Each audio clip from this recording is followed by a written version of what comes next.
Welcome once again to my channel.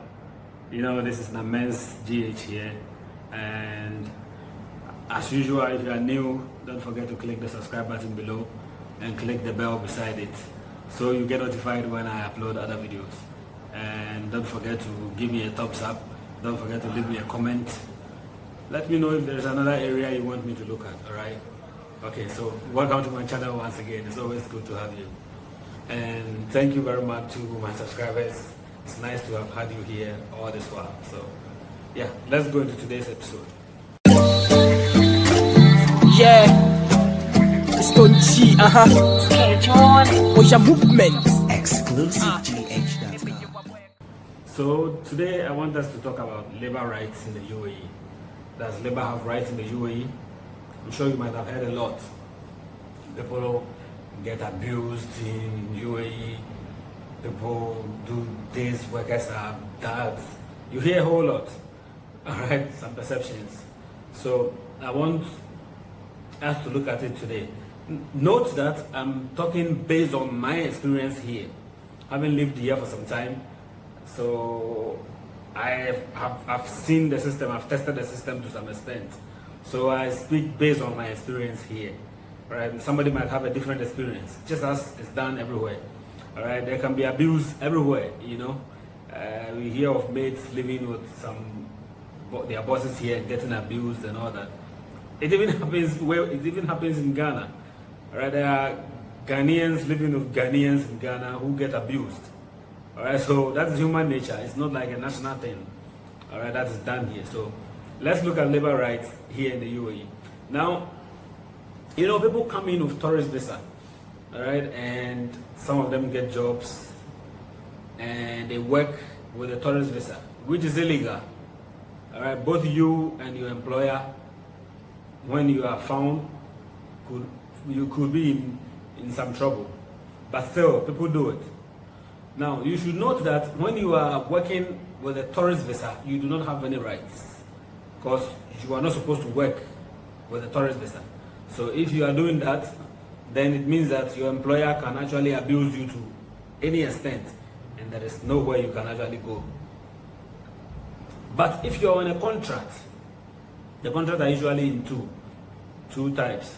They usually have a limited contract and they have the unlimited contract.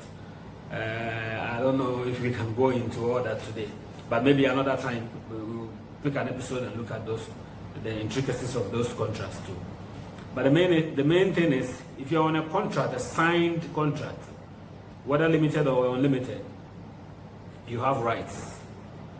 All right, and those rights will usually be enshrined in the contract that you will sign. It will be stated clearly, implicitly and explicitly in the contract that you sign. Now, in the event that you think your employer is abusing you, or in the event that you think things are not going as per the contract you've signed, you have the chance to take your employer to the labor office. Now, you can find the labor offices in any Tahsil office around. There are Tahsil offices around most of the places. So look for a Tahsil office, go in there, explain your case to an officer, and then the officer will advise you as much as possible on what you need to do and what you need not do. And then if you have to open a case against your employer, all that you need to go through, and then you will be kind of covered. All right, so your rights will be upheld.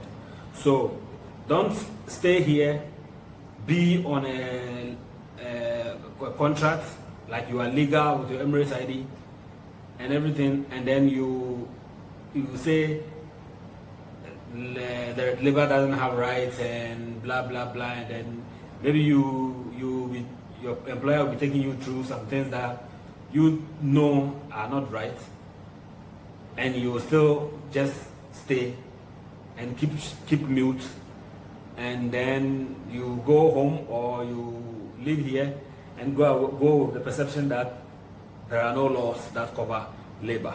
There are, all right? And your surest way to see to it that those laws that they have here are enforced to your benefit is to find a labor office whenever you feel you are being abused by an employer. In fact, most employers don't even want to hear that you are taking them to the labor office. They don't want that. They want most things to be settled amicably between you and them. So when you go to the labor office and a message is sent to them that you've opened a case, it's likely they will want to sit down with you and talk the issue over, so it doesn't progress at the labor office. And then I'm sure two of you might be able to reach some amicable settlement, and then you'll be fine. All right. So as always, thank you very much for watching. God bless, and see you another time.